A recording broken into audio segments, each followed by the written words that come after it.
bienvenue dans l'émission PAF, l'émission qui donne la parole aux femmes, à toutes les femmes, pour révéler la puissance qui sommeille en chaque femme et ne plus taire ses ambitions, ne plus laisser s'endormir ses rêves et se donner la permission de réaliser tous ses désirs. PAF, l'émission pour se connecter, inspirer, guider. Nous, c'est Alice et Sabrina, coach et tellement plus, on accompagne les femmes à oser. Oser se révéler, oser s'exprimer, découvrir leur plein potentiel et créer une vie à la hauteur de leurs désirs. Parce qu'on croit fermement que toutes les femmes ont un impact sur le monde et que toutes ensemble, nous sommes puissantes. On t'invite à rejoindre le mouvement PAF pour s'inspirer, s'élever ensemble et surtout, toujours plus, kiffer. Magali est une membre de notre club d'entrepreneuses francophones, le Bizel Club, notre communauté privée depuis quelques mois. On est super contente que tu fasses partie du Bizel. Et Magali est aussi une jeune entrepreneure spécialisée dans le domaine des ressources humaines, spécialisée dans la diversité et l'inclusivité. Mais ça, tu nous en reparleras tout à l'heure quand tu te présenteras. Avec plaisir. Donc ce qui va être cool avec cette interview, c'est que déjà on va parler d'un sujet qu'on connaît pas forcément, qui n'est pas le sujet le plus connu. C'est vrai. Et en plus, on va pouvoir aussi mettre l'accent sur comment on passe de salarié à entrepreneuse, comment se passent les premiers mois de l'entrepreneuriat grâce à toi. Donc merci. Génial. Et avec ces interviews, nous, ce qu'on veut vraiment, c'est montrer à chaque femme qu'elle a tout en elle pour réussir et vraiment qu'elle peut tout et qu'elle peut aller créer la vie qu'elle veut et notamment le business qu'elle veut, celui qui lui ressemble. Et c'est ça qu'on a envie de faire passer comme message. Voilà. Est-ce que tu es prête à faire passer ce message avec nous ? Je suis prête à faire passer ce message à fond. Génial. Donc c'est parti. Je te laisse poser ta question habituelle. Je sais que tu aimes bien la poser celle-là. On a une question qu'on pose tout le temps à nos interviewés. Si là, on te dit, donne-nous un mot qui va guider ces prochaines vingtaines de minutes avec nous, lequel ce serait ? Lequel te vient en premier ? L'inspiration. Inspiration. C'est très fou. Quand même, je fais un petit aparté parce qu'il faut que je vous parle synchronicité. 2 secondes. Vas-y. Inspiration, donc c'est le mot que tu choisis là. Et depuis vendredi, le mot qui nous guide avec Alice et qu'on a choisi, qui nous guidera toute cette semaine au moins, c'est inspirer. Du coup, c'est génial. Quand on dit qu'on est à la bonne place. Ouais, il n'y a pas de hasard. Voilà, exactement. Donc c'est vraiment trop chouette parce que ça se synchronise parfaitement. Carrément. On te donne la parole, on te laisse commencer à te présenter. Comment tu aimerais te présenter aujourd'hui, à l'instant T À vous. À nous. À vous. À tout le monde. Ouais, à tout le monde. Déjà, merci. Je suis trop contente d'être ici. C'est génial de pouvoir me présenter et de pouvoir parler un petit peu de moi et de tous ces changements qui arrivent depuis ces derniers mois. Donc, pour vous raconter un petit peu plus mon parcours, donc, moi, j'ai commencé par faire un master en management commercial. Je savais pas trop ce que je voulais faire et mon premier job, ça a été de vendre de la formation. Voilà. Et un jour, j'ai eu l'opportunité de partir aux États-Unis. J'étais pas très très bonne en anglais à ce moment-là. En même temps, t'as plus le choix après. Un autre sujet, voilà. Mais je pense que je suis une opportuniste et puis quelqu'un qui aime suivre un peu son instinct. Et donc, je suis partie aux États-Unis et où j'ai commencé à faire ce job que j'ai fait maintenant depuis plus de 15 ans. C'est un mix entre l'assistante de direction bilingue, le bras droit, la personne aussi qui va travailler sur la stratégie, de l'organisationnel, et un peu de management. Ça dépendait des expériences que j'ai fait, puisque j'ai travaillé dans des petites structures, comme notamment aux États-Unis où on était 8 personnes, pour finir mes 6 dernières années dans la tech, puisque j'ai travaillé chez Uber Eats, tout ça. Donc, Oui, ok. Petite boîte pas très connue. Oui, hein, pas si peu, voilà. Et donc ça, c'est ce qui m'a formée et ce qui fait aujourd'hui, je pense, la professionnelle que je suis. Et puis, l'année 2023 n'a pas été si simple que ça, pour finir magnifiquement bien et donner une impulse à 2024. Mais après beaucoup de difficultés personnelles, professionnelles, j'ai décidé de mettre fin à mon expérience chez Uber et par le même coup au salariat. Enfin, pour l'instant, on ne sait pas ce que l'avenir nous réserve, mais en tout cas, j'ai décidé de me lancer dans le freelance donc, cet été. et aussi d'entamer une reconversion professionnelle, puisque dans tous ces métiers, je ne vous ai pas parlé des ressources humaines et de la diversité, équité et inclusion, puisque ces 3 dernières années, chez Uber, j'ai eu la chance et les opportunités de travailler avec des équipes qui étaient des équipes dédiées à la diversité, équité et inclusion, parce que c'est un sujet très connu aux États-Unis, et eux, ils sont plus en avance qu'ici, même si ça commence à arriver en force.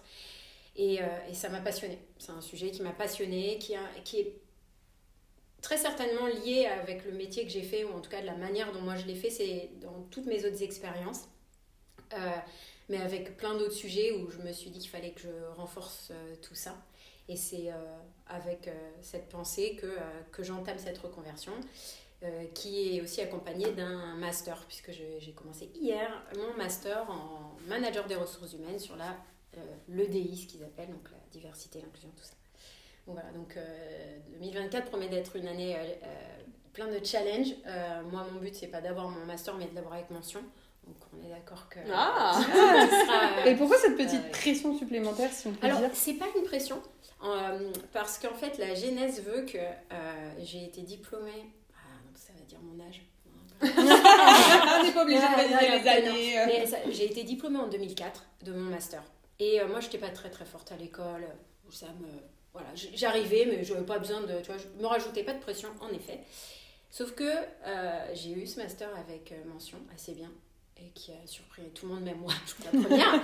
Et que 2004, 2024, 20 ans après, c'est pas une pression en fait. C'est juste que moi, je me dis, de toute façon, il n'y a pas de raison. Il n'y a pas de raison. Je suis sur une thématique que j'adore, que je travaille en profondeur depuis 3 ans. Et pour moi, c'est juste... c'est mon challenge, mais vraiment, pour le coup, je ne me mets pas de pression dessus. Vraiment. Il y a d'autres choses sur lesquelles je vais peut-être me mettre de la pression, et ça, je sais que même si on ne se connaît pas depuis trop longtemps, vous l'avez déjà vu, mais c'est vrai que j'ai plus de pression à venir parler aujourd'hui, par exemple, que de me dire que je vais avoir ce master, parce que pour moi, ça coule de source.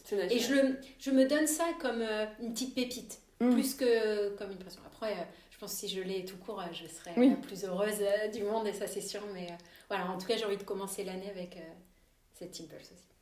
Oui, puis les challenges ne sont pas toujours non plus forcément des choses qui nous mettent de la pression. Puis il y a des personnes en plus qui ont besoin de ces challenges. Donc ça dépend aussi des personnes, mais c'est cool de... Moi, je trouve ça cool de pouvoir se dire, tiens, je reprends mes études, il n'y a pas d'âge, il n'y a pas de limite, il n'y a pas de moment. Et puis en plus, tiens, je les reprends, mais en plus, voilà, je vais me faire une mention. Tu as une mention très bien d'ailleurs, parce que tu n'as pas précisé quelle mention. J'avais eu assez bien, donc il faut que ce soit mieux. C'est bien ou très bien, ça laisse quand même des options. On se bonifie avec l'âge, donc le master aussi. J'adore. Il faut que je montre à mon fils de 5 ans qu'il faut bosser, parce que là, on lui explique que moi aussi je vais à l'école, même si c'est du virtuel.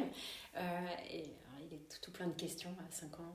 Questions, j'imagine. Il faut que je lui montre que... Ça, après, je pourrais lui mettre la pression à lui. Tu vois, ça aura mention assez bien minimum. Avec la bienveillance. Mais, et justement, moi, je veux bien qu'on revienne sur le mot opportuniste. Je l'ai noté aussi dans... Parce que de la manière dont tu l'as dit, c'est une très belle vision de l'opportunisme. Et je pense que beaucoup de gens ont une vision négative. Tu vois, quand on dit je suis opportuniste, c'est souvent connoté assez négativement. Alors que finalement, être opportuniste, c'est juste s'ouvrir aux opportunités qui viennent. Et comme tu l'as dit après, si tu es inspiré par l'opportunité, y aller en fait. C'est exactement ça. Et vous êtes les secondes personnes à... Je pense que je l'avais dit dans un entretien. Et où on m'a dit la même chose, à peu près, on m'a demandé de parler de ça, mais plus, ou pourquoi vous dites que vous êtes opportuniste ? Parce qu'il y avait cette connotation négative derrière, alors que de la manière dont moi je le dis, en fait c'est exactement ça. Moi, ma vie, ça a été un parcours d'opportunités que j'ai saisi, ou pas, mais toutes celles que j'ai saisies, j'ai jamais eu de regrets, parce que ça a été des opportunités de fou, et dans n'importe quel domaine, que ce soit professionnel ou personnel, et jusqu'à aujourd'hui avoir mon petit garçon d'ailleurs, parce que les parcours des fois sont pas tout à fait simples, on s'imagine une petite vie, puis la vie n'est pas un long fleuve tranquille, et c'est vrai que c'est ce côté de... Moi j'aime utiliser ce mot opportuniste dans ça, c'est des opportunités qui viennent à toi, et moi j'adore les saisir, et voilà. J'adore les saisir, bien entendu, quand elles me plaisent. Quand elles me fit, carrément. Quand il y a un truc qui me dit, par exemple aux États-Unis, j'avais aucune idée, je suis partie sans famille, toute seule, en me disant je vais faire ma vie là-bas, parce qu'à la base j'étais partie un petit peu dans cette idée. Mais des fois on sait pas, mais j'avais un feeling que de toute façon il fallait que j'y aille, quoi. C'était comme ça. Donc, Oui, c'est ça, t'es aussi connecté finalement à ce que tu ressens. T'es aussi guidé un peu par ce qui t'inspire ou ton intuition. Oui. Voilà. Pour l'instant, ça a fonctionné, donc je continue. Bah, t'as raison, ça fonctionne. Je continue. Mais c'est un beau message aussi à faire passer en montrant qu'effectivement il y a. Opportuniste. Ouais, Oui, soyez non, opportuniste. soyez opportuniste, c'est ça. Non, de Et, pas le et voir, puis- d'avoir plus ta lecture, effectivement, elle est intéressante. Et on devrait voir l'autre facette du mot Oui, opportunité. Opportuniste, d'être c'est pas. opportuniste. C'est vrai que quand on parle d'opportuniste, c'est quelqu'un qui va écraser les autres pour arriver à ce qu'il veut, mais en fait, opportuniste, si on décortique ce mot, c'est l'opportunité. Bah, c'est ça. Donc, voilà, donc Ça c'est se une opportunité présente, qui se présente, elle on y se va. prend, voilà. Enfin, voilà, Complètement. Mais après, c'est On quand est même. en raccord avec toi. Bah oui. Oui, non, mais c'est vrai que la première fois que j'ai utilisé ce mot, je pense que je me suis pas rendu compte, surtout en entretien, où on y va un peu stressé et tout, de l'impact que ça pourrait avoir en face de la personne qui pourrait se dire ouais, attends, je vais faire rentrer quelqu'un d'opportuniste dans ma boîte. Mais je pense que la personne avait adhéré à la manière dont moi je l'ai expliqué, en tout cas. Parce que quand tu l'expliques dans la manière, dans les mots que tu utilises, dans l'énergie et tout, on sent le côté que tu y mets. C'est juste que c'est vrai que dans la lecture générale qu'on en a, mais comme beaucoup de choses, Bien sûr, là, que tu fais en fait, c'est juste des mauvaises lectures. Ou en tout cas, il y a plusieurs lectures et on s'arrête à une lecture. Et... La lecture que tout le monde utilise le plus. Ouais, ou c'est je fais les choses dans un seul but, décrocher. Enfin, limite, c'est ta voix en fait. Donc, mais ta lecture est très en raccord avec la nôtre, ça c'est sûr. Est-ce que, avant qu'on aille un peu plus loin sur d'autres questions, juste peut-être préciser ce métier qui, du coup, un nouveau métier un peu en France, ou une nouvelle manière de le faire, d'après ce que tu dis. Par rapport à la diversité, l'inclusivité, qu'est-ce que tu... Alors, il y a plein de choses. Déjà, je pense qu'en effet, ça fait partie des... Bon, déjà, il y a eu beaucoup de choses qui ont changé avec le Covid. Et ça, je pense que... Alors, il y a le Covid et il y a les générations. On arrive sur des générations, là, où les gens, ils veulent plus travailler de la même manière que nous, on travaillait. Nous, je vais dire nous, en franco-français, il faut travailler de telle heure à telle heure. On a des comptes à rendre, on n'avait pas trop de liberté, je parlais au passé parce que maintenant du coup tout change. Aux États-Unis c'était un peu différent, mais bon, dans les grandes lignes, on connaît les États-Unis, il y a moins de vacances. Alors là c'est pareil, quand on y vit, on voit que les choses, le mindset est différent, donc les gens comparent, il ne faut pas toujours comparer les choses, on ne vit pas, on n'a pas la même culture, on ne vit pas de la même manière et tout. Voilà. Mais donc moi, ce que je trouve intéressant dans ce nouveau métier, c'est que aujourd'hui, l'approche du bien-être au travail, parce que la diversité, équité, inclusion, ça inclut, enfin pour moi en tout cas, ça inclut aussi la QVT, la qualité de vie au travail. C'est-à-dire, on va parler de plein de thématiques, que ce soit le handicap, que ce soit la parité homme-femme, l'égalité des postes, l'égalité des salaires, que ce soit aussi le harcèlement qui peut être homme, femme, si, la parentalité. Moi, c'est des sujets, j'étais quand même axée sur la parentalité. J'ai eu mon petit garçon il y a 5 ans et que ça faisait à peine 2 ans que j'étais chez Hubert. Du coup, ça m'a changé la vie. Et du coup, ça a changé ma vision de la vie et vision des parents, d'être parent au travail, des priorités, des choses comme ça. Et en fait, ça n'a jamais empêché, notamment la parentalité, que je sois une très bonne salariée ou en tout cas une très bonne professionnelle.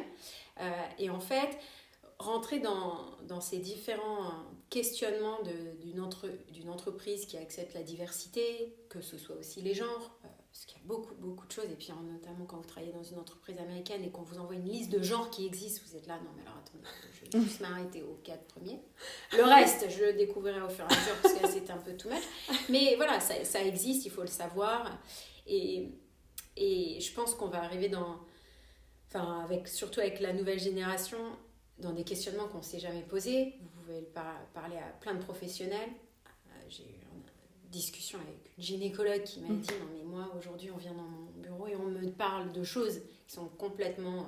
Enfin, qu'on ne m'aurait jamais dit. Ils n'ont pas la même façon de dire les choses, ils n'ont pas la même façon de penser, ils ne veulent pas la même vie au travail, ils veulent une entreprise qui qui s'adaptent à eux et non pas eux qui s'adaptent à l'entreprise. Et je pense que nous, avant, on était formés comme ça. T'arrivais, voilà, moi aussi, tout le monde était habillé, un peu comme ça, il fallait pas dénoter. Aujourd'hui, c'est du multiculturel, venez comme vous êtes, McDo, voilà. Tu veux venir pas coiffé, t'es pas coiffé, tu veux venir en jog, tu viens en jog, tu es en basket. Moi, Uber, c'était la première fois où je travaillais en basket, pas seulement parce qu'on m'obligeait, mais parce qu'il y avait cette tenue un peu professionnelle et voilà, pourtant j'ai pas que travaillé dans des trucs très guindés, mais voilà. Et moi j'adore ça, en fait ce que j'aime, je crois que c'est la bienveillance, que les gens soient bien, parce que pour moi les gens qui sont bien dans leur travail, ils vont bien travailler, donc ils vont générer de la bonne énergie qui va forcément générer du business, ou qui va générer de l'argent, ou qui va générer ce qu'ils doivent faire dans leur métier. Et je pense que voilà, c'est tout sur l'adaptabilité de la société. Et puis, il va falloir changer, parce que c'est pas les nouvelles générations. Même si on peut leur demander d'un peu essayer de rentrer dans le moule, je pense que ça va être beaucoup plus compliqué que nous. Oui, ça l'est déjà depuis longtemps avec l'école, avec plein de choses. Et nous, on le. Est-ce que c'est plus mal? Nous, avec Alice, on le prône sur l'entrepreneuriat, donc on ne peut pas aller à contre-courant de ce que tu dis. Nous, on pense qu'il est grand temps de changer les codes de l'entrepreneuriat notamment, puisque beaucoup de choses que tu dises... D'ailleurs, dans ton discours, c'est très... c'est la coach qui remet sa casquette, mais c'est très drôle parce que tu as tout le côté visionnaire et tu as tout l'ancien discours en fond. Oui. C'est très marrant de voir les deux qui se mêlent et qui vont faire... mais c'est ça qui est marrant. Tu pourrais dire, oui, moi je vois par exemple dans le master, il y a des gens qui sont très jeunes, où la plupart sont jeunes en alternance. Et puis tu as des gens, on n'est pas beaucoup en diversité, équité, inclusion, on est que 2. En fait, tu as plusieurs, tu as QVT, diversité, inclusion, tu as un tronc commun et après tu as différentes spécialités. Et je pense qu'en fait, ce qui est bien, c'est justement d'avoir, moi en tout cas, mon atout pour moi, ce sera d'avoir ce recul sur un petit peu ce qui se passait, la nouveauté, et d'être malléable. Et moi, je me suis toujours vue comme quelqu'un de malléable. Le jour, il y a 7 ans, quand je suis arrivée chez Uber, c'était j'étais tellement contente, pas seulement par le fait de rentrer chez Uber, on fait chier à l'époque, je n'étais pas très grande utilisatrice, mais je crois que c'était de rentrer dans ce domaine de la tech où la moyenne d'âge avait 10 ans de moins que moi, où c'était un peu mon challenge, de me dire, moi j'ai cet âge-là, personne ne le verra, parce que ça ne se voit pas forcément sur ma tête, et puis je m'adapte, voilà, il n'y a pas de souci, je viens 2 jours en chaussures, après je me dis, ok, basket, et en fait, je pense que c'est ce qui va faire un peu ma force, et c'est en tout cas moi ce que j'essaierai de vendre, ou que je vais commencer à essayer de vendre, et puis que j'arriverai, je pense, avec beaucoup plus de légitimité à vendre à la fin de mon master, c'est de me dire que j'ai ça en plus, d'avoir cette force, d'avoir du recul, d'avoir l'âge que j'ai, et d'être visionnaire, mais à la fois essayer de prendre un peu le bon partout. Puis, voilà. Ce qui est génial, c'est que tu fais de l'âge un atout. Là où dans notre société, en entrepreneuriat comme en salariat, on fait de l'âge un frein, une limite. Et là, ça c'est génial du coup de se dire...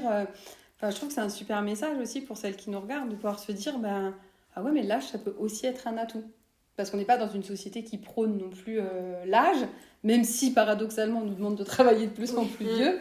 On te dit quand même, t'entends encore le discours que voilà, arrivé 40 ans, ça commence à aller vers 50, mais t'entends quand même que dès 40 ans, 50 ans, voilà, t'es senior. T'es pas senior dans l'expérience en plus, c'est pas senior machin, c'était senior, Et je suis senior, je vous le dis. Je peux vous le dire. Bien senior. Mais il y a quelques mois, peut-être juste avant justement de passer un âge in between du senior, où je me suis dit ça. Je me suis dit, attention, si je deviens entrepreneur, si je fais ces changements, c'est maintenant. Parce que demain, ce sera plus dangereux en fait. Donc en fait, il y a cette notion. Là, maintenant, c'est aussi ton inspiration qui me fait dire que mon âge va être un atout.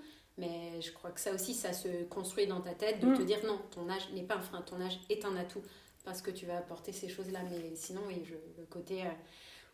c'est maintenant qu'il faut que je tente ma chance, parce que c'est maintenant qu'il faut que je sois opportuniste, parce que sinon je serai senior et je serai plus frileuse de prendre ce risque-là, ce risque qui n'est pas forcément un risque, mais en tout cas de faire ce changement-là.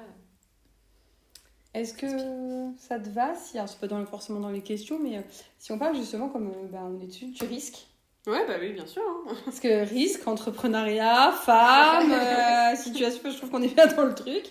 Et comment tu bascules, du coup, de ce moment où tu te dis, bah, c'est maintenant ou jamais, parce qu'il y a quand même un risque, à peut-être moins cette notion de risque, voir si elle a disparu ou pas complètement pour toi. Mais puis, qu'est-ce que tu entends par risque ?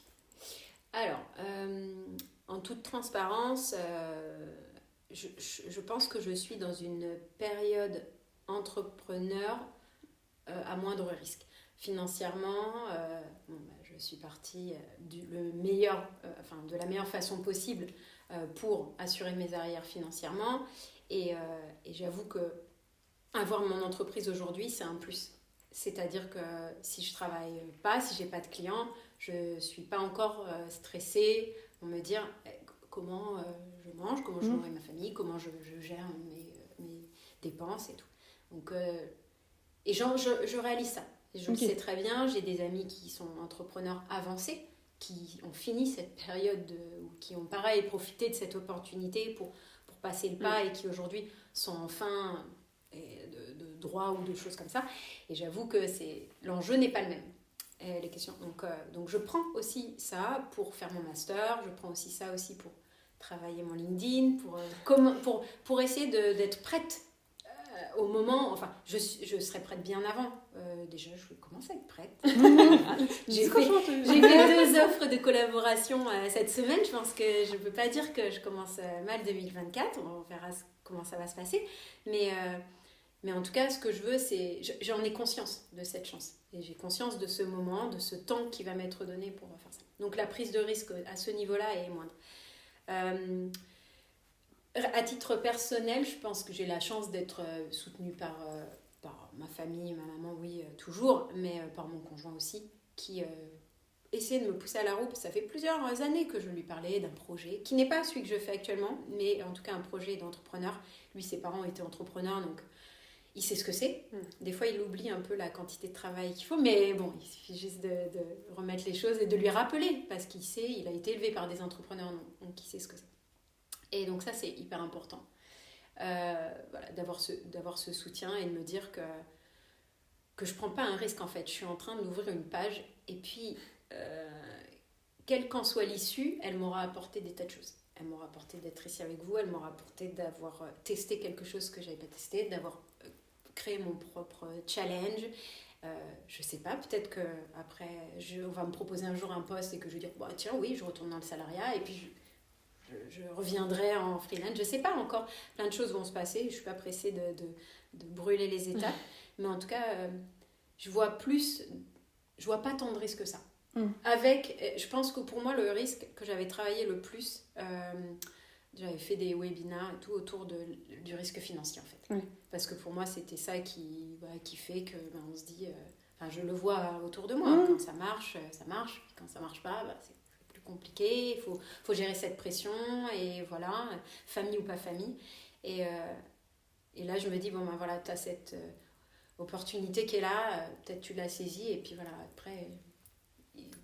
c'est pas parce que tu passes un pas que tu peux pas revenir sur un autre pas et revenir, non, et tu peux pas retourner ou repartir. En fait, c'est même pas un recul, oui, non. J'avance et je recule, c'est que tu avances avec ta voie et avec tes opportunités sur le chemin. Exactement. C'est chouette, c'est aussi un message puissant de dire que peu importe le choix que tu fais, finalement il est pas définitif, dans le sens où à tout moment tu peux choisir de bifurquer, de faire un demi-tour, de prendre à tout moment tu fais autre chose si tu en as envie.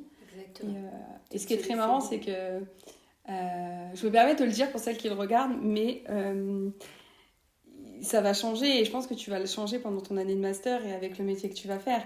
Mais arrêtez avec ce travail dur dans l'entrepreneuriat, s'il vous plaît. Je pense que les parents de ton conjoint ou mari ont travaillé dur, parce qu'avant il n'y avait pas le choix que de travailler dur, et parce que le travail dur est ancré chez nous depuis des générations et des générations. Mais nos arrière-grands-parents, nos grands-parents et même nos parents n'avaient pas le choix que de travailler dur. Aujourd'hui, les nouvelles technologies, tout ce qu'on est en train de créer, la manière dont la nouvelle génération nous force aussi à changer la société, tout ça fait qu'on peut créer un monde totalement différent, et on peut être entrepreneur et ne pas travailler dur, ou en tout cas travailler beaucoup, peut-être en termes de volume, si on veut parler en volume d'heures, mais c'est pas forcément du travail dur, de l'acharnement, dans le sens où, tu vois, où on l'entendait avant. Et c'est vraiment de pouvoir se dire, à un moment donné, que tu travailles 10, 20, 60 ou 70 heures, en fait, est-ce que c'est vraiment du travail ou pas ? Moi, mon entreprise, notre entreprise, elle nous quitte jamais. On a juste voulu qu'elle nous quitte cet été, ça nous a juste pas réussi du tout. Et pourtant, je sacrifie pas ma vie de maman, je sacrifie pas ma vie de famille, je travaille réellement, officiellement 4 jours par semaine. Officieusement, je suis peut-être pas 24 sur 24 et 7 sur 7, mais je suis connectée à mon business, puisque aujourd'hui, on a fait un business passion. Après, demain, tu fais un business sur d'autres bases, ça peut être autrement. Mais c'est aussi de pouvoir s'offrir, tu vois, cette possibilité.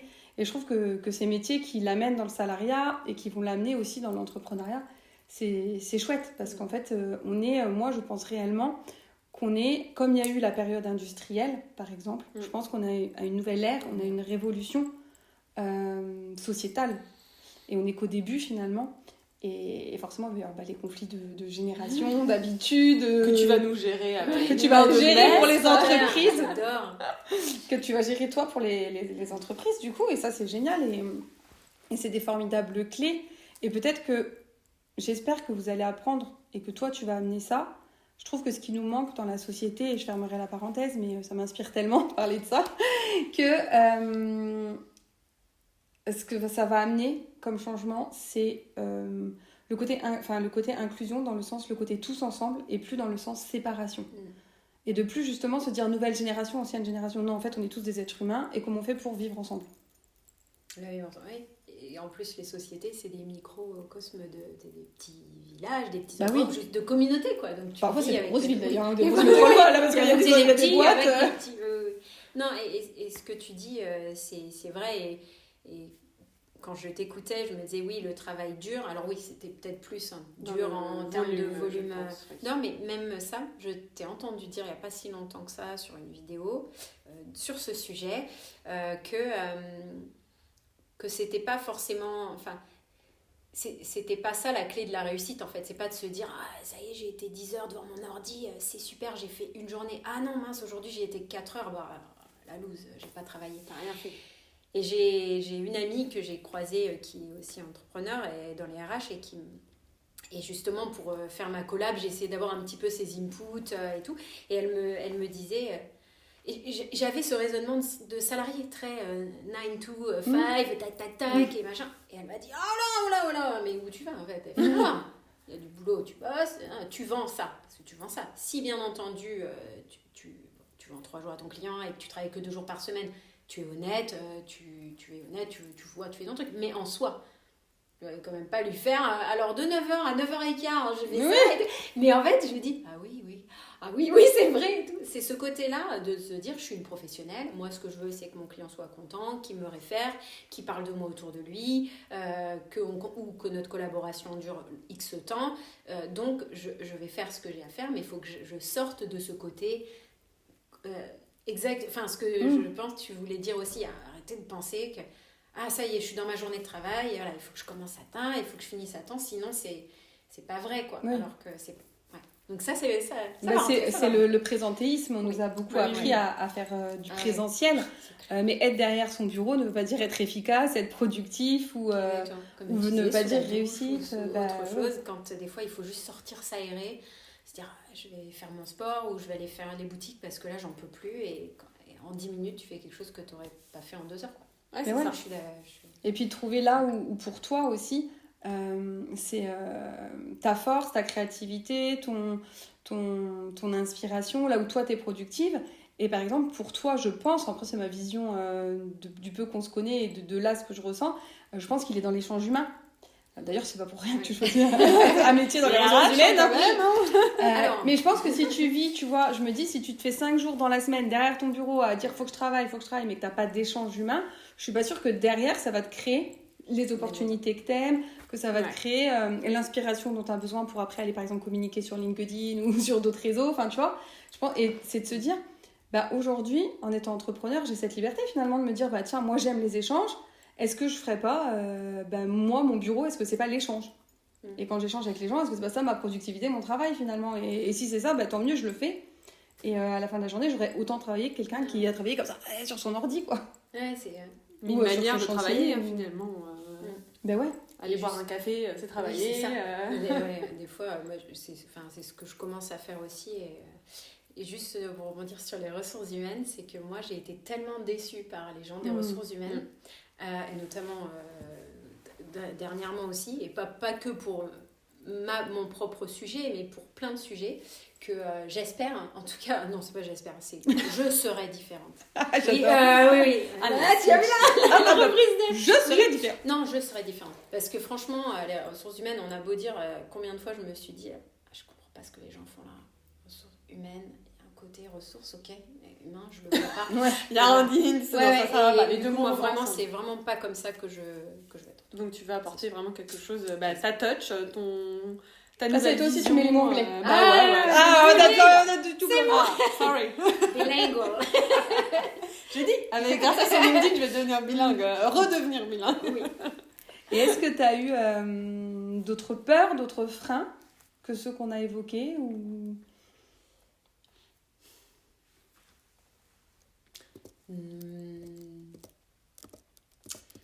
Si je reprends la première fois où je suis venue, le premier événement qu'on a fait ensemble, le pitch, je dirais oui, ma peur c'est après plus de 15 ans de travailler quand on est exécutive assistante. Nous en fait on sait qu'on a besoin de nous. J'ai pas de problème avec ce métier que je respecte beaucoup, que j'adore et que j'aurai toujours une petite de l'affection et de l'amour pour ce métier. On a besoin de nous, on fait marcher les choses. Quand on les fait pas marcher, ça se voit et on se fait taper sur les doigts, mais on ne nous met jamais en avant. Très rarement. On commence, parce qu'il commence à y avoir des groupes, des communautés de IA d'ailleurs sur LinkedIn. Je faisais partie de pas mal de choses aussi sur ce métier, justement, pour pas seulement de votre manager, mais juste de la reconnaissance. Des gens qui ne comprennent pas ce que vous faites, qui ont l'impression que vous êtes là pour mettre des meetings dans des agendas, qui ne voient pas le sens profond du tout. Mais par contre, si ça se passe pas bien et que un truc marche pas, vous n'êtes pas là ou que ça n'a pas bien fonctionné, ça par contre on sait vous le dire. Là on comprend que ça aurait peut-être marché chill, avec vous. C'était chill en fait ce truc. Oui.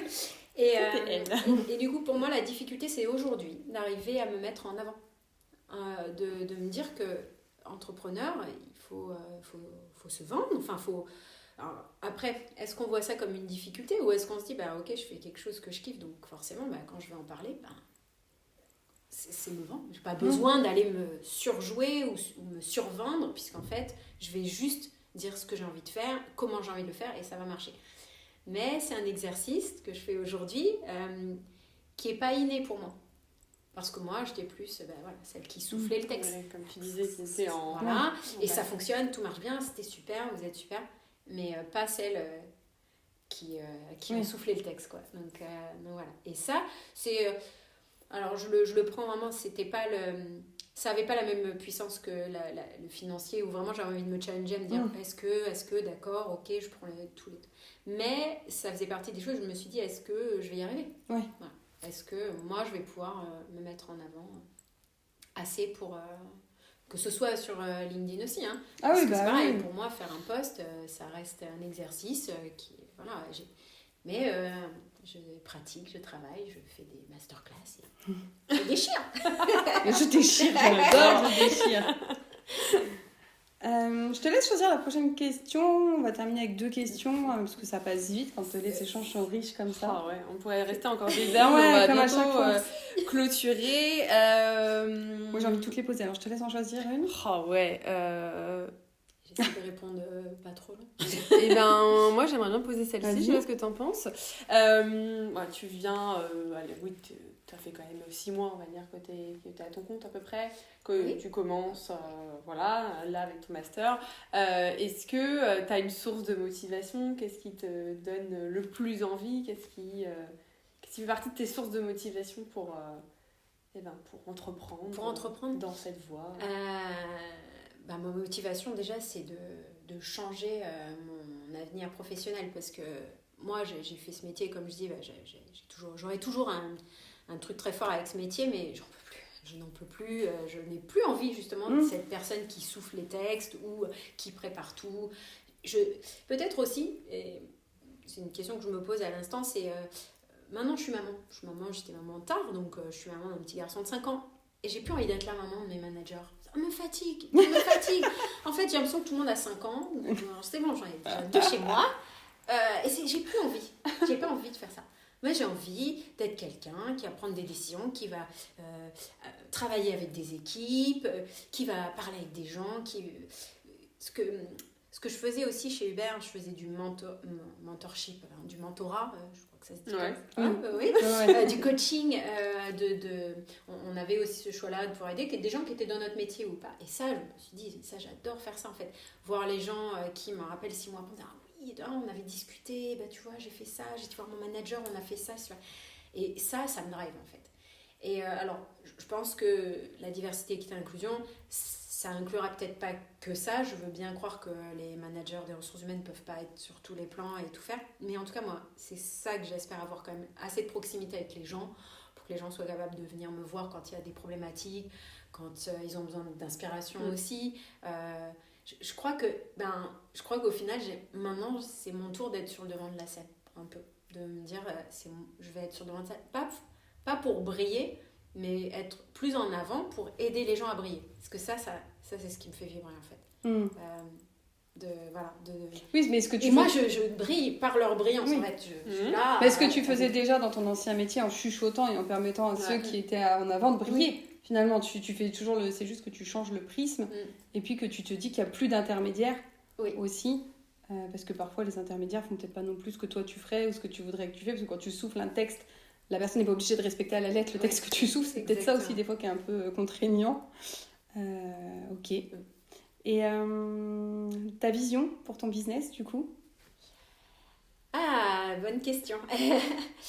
Mais là, en fait, j'essaie justement de trouver...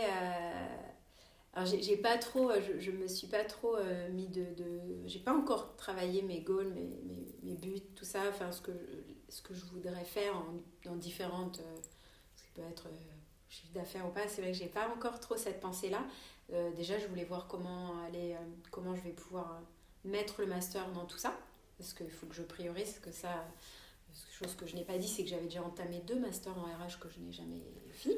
Donc celui-ci est un peu plus, mieux géré pour les professionnels. Donc déjà, c'est pas des gros masters avec beaucoup de travail, c'est vraiment géré pour que les professionnels en poste puissent le faire. Donc déjà, il y a un côté différent. Donc cela veut dire que je vais avoir du temps pour mon business aussi. Du coup, je crois que mon but, dans le premier trimestre, ça va être de bien corréler les deux pour que ça fonctionne. Et puis après, si j'arrive déjà à signer 1 ou 2 des collaborations que j'ai envoyées, alors là, je pense que je serai très contente et que ce sera vraiment déjà top pour ce premier semestre. Et puis après, de voir, c'est sûr que entre aujourd'hui et fin 2024, je pense que ça va être vraiment l'étape de changement. Parce que même dans ma manière de proposer les choses, dans ma manière de me vendre, dans ma manière de voir mon business, il y aura toute cette légitimité que peut-être qu'elle est là dans un petit coin de mon épaule à me dire « mais je suis là, mais tu me vois pas ».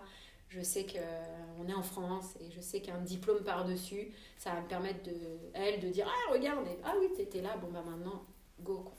Donc, mais aussi, je pense que petit à petit, déjà, je le vois parce qu'on a déjà eu ces discussions pendant le pitch et je vois que déjà, je ne me vends pas de la même manière.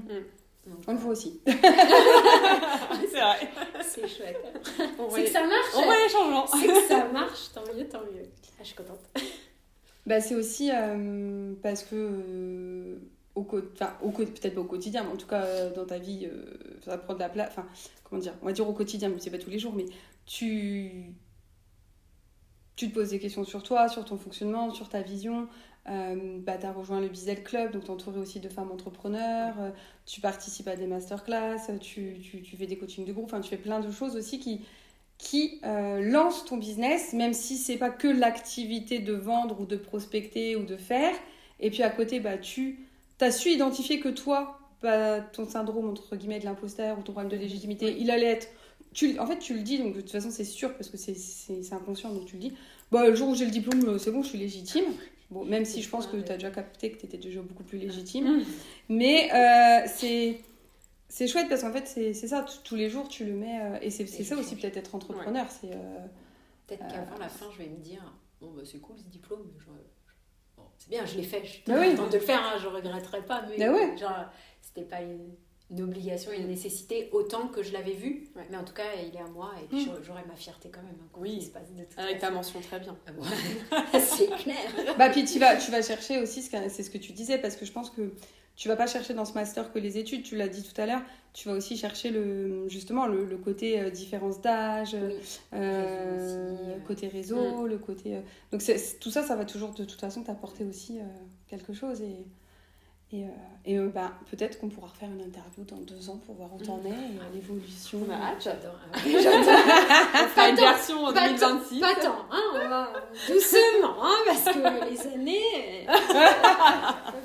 Bon, on se revoit quand on se reverra.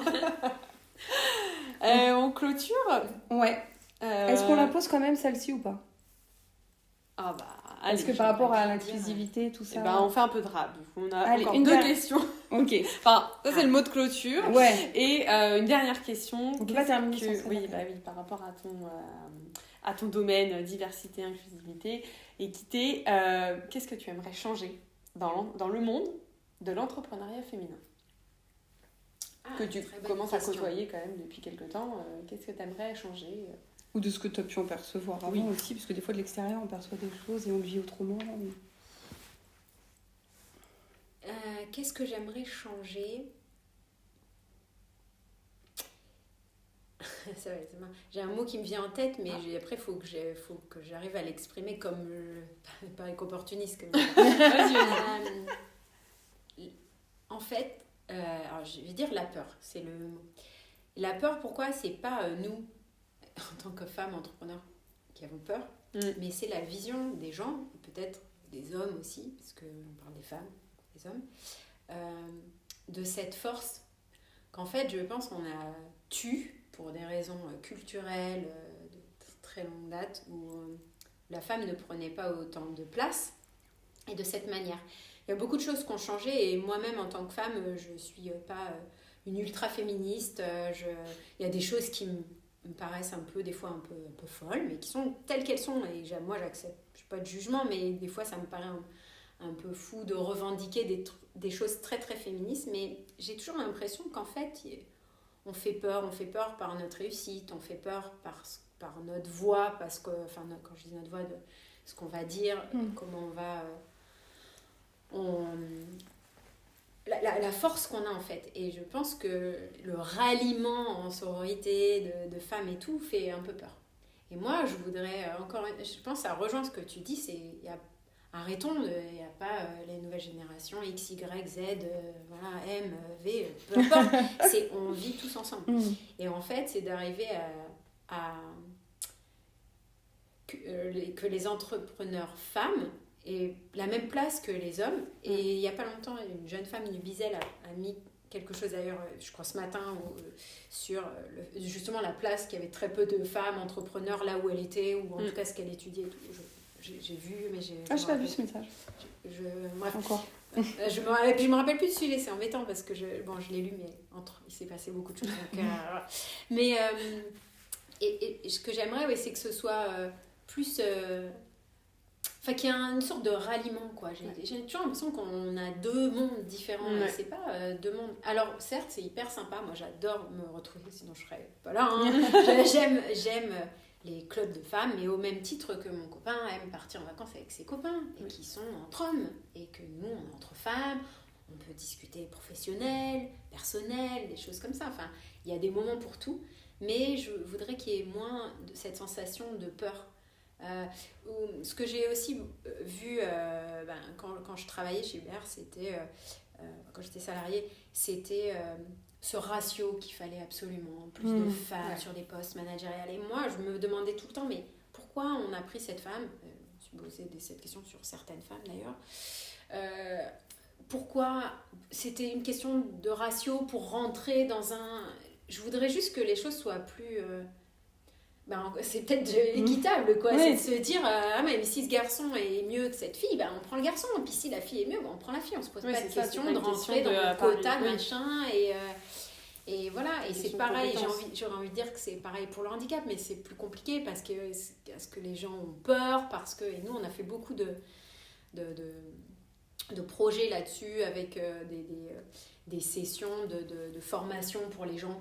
Quels collègues êtes-vous, justement pour l'inclusion et tout. Et en fait, j'aimerais que les choses paraissent plus normales que cette peur de la femme, cette peur de l'handicap, cette peur de l'homosexualité ou autre sexualité. Enfin, voilà, si je pouvais changer quelque chose, ce serait ça. Et je pense qu'avec ce que je fais, oui, je suis dans le thème. Tu vas mettre un bon pied dedans, quoi. Je suis dans le thème. Je n'ai pas dit que je pourrais changer, mais je suis dans le thème. Plus large que l'entrepreneuriat féminin, du coup, mais oui, dans le monde. Oui, dans le monde, oui. Pardon, oui, c'est vrai, je me suis... Non, mais c'est ça, c'est ça. Ah non. Non, parce qu'en plus, t'es partie C'est de l'entrepreneuriat, mais c'est en même temps, c'est ça. partie de l'entrepreneuriat, oui, effectivement, Ouais. tu t'es élargie, mais c'est très bien, c'est très bien. Mais il serait temps de penser en tant qu'humain, quoi, en fait. Mais, Voilà. Voilà. N'est-ce pas? Mais bon, pour l'instant, voilà. En tout cas, merci. Non, merci, c'était chouette, j'ai passé un trop bon moment. Est-ce que si tu avais envie de faire passer un mot à toutes les futures entrepreneuses et les entrepreneuses qui nous regardent, qui sont peut-être dans ta situation ou dans la situation que tu étais il y a peut-être un an, qu'est-ce que tu aurais envie de leur dire? Alors moi, je dirais, soyez opportuniste, déjà. Ouais, ça faut le garder. Ça va être, je pense Opportuniste que ça va être le titre avec de l'interview. Oui, ça les gens vont se dire, oula, qu'est-ce que Ouais, parce que là, il y a Magali, l'opportunité. Oui, c'est ça. Attends, c'est quoi ce délire? Qui c'est elle? Ça m'intéresse On de va aller regarder. voir. Je mets bien des guillemets. Je vais me faire une autodéfinition sur Wikipédia, opportuniste par Magali. Sans déconner, je fais un aparté 2 secondes. Je pense que ça, c'est un axe de communication sur LinkedIn par rapport à ton métier. Merci. De redéfinir les mots qui Rachel, seraient génial. big up, pour Rachel. Parce que Franchement, je pense que c'est une ligne édito qui... c'est vrai, Complètement. je la garde. Voilà. Je vais travailler dessus. Voilà. Parce que je te dirai après, t'as plusieurs pépites comme ça. Et qu'est-ce que j'ai envie de dire? J'ai envie de dire, moi ça m'apporte beaucoup et alors je vais pas repartir très longtemps, mais ce que je veux dire c'est que moi je suis pas de Reims. Je suis ici parce que mon conjoint est militaire, donc il est pas souvent là.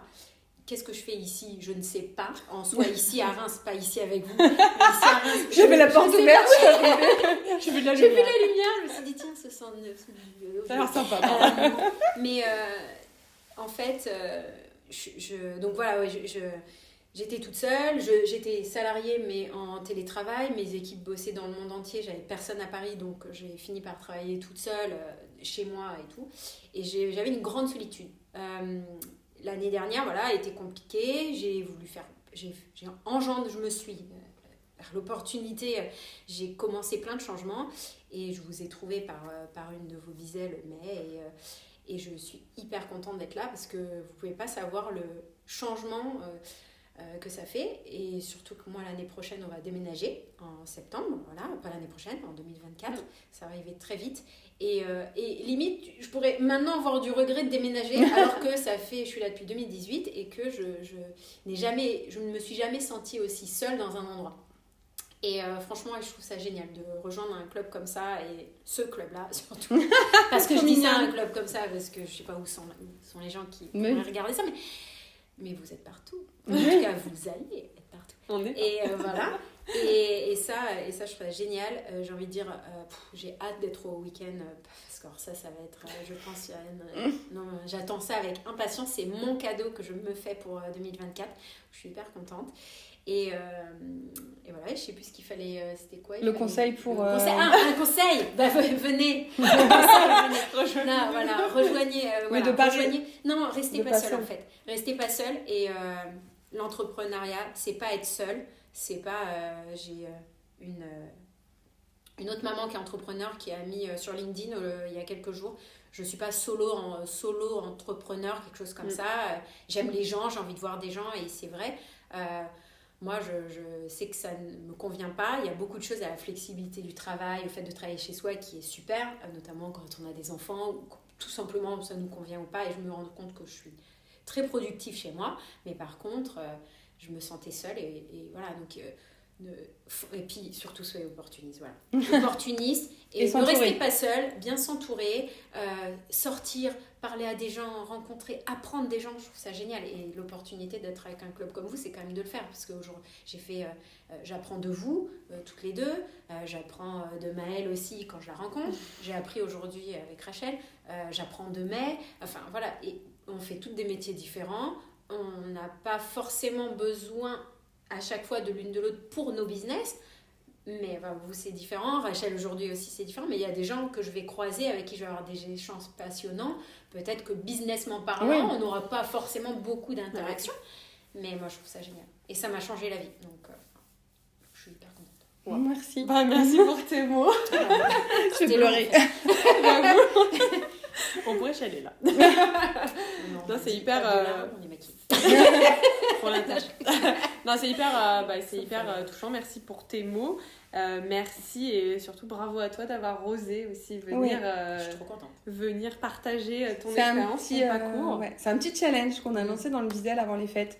De dire, bah voilà, on met souvent en avant, on a déjà partagé des interviews, d'autres vont arriver, de personnes qui ont l'habitude de prendre la parole, qui ont des communautés, qui sont déjà mis sur le devant ou qui sont déjà entrepreneurs depuis un moment. Et on avait envie en fait de vous offrir aussi cette possibilité et de le faire dans un cadre voilà, où vous vous sentez bien. Et puis de vous montrer que c'est pas extraordinaire. Donc c'est le petit challenge. Vous allez voir plusieurs nanas du Bizel passer en interview. Elles vont s'intercaler avec d'autres. Donc merci. Tu es la première à passer en plus. Donc doublement bravo. Pas me l'avoir dit. Non, t'inquiète. Merci.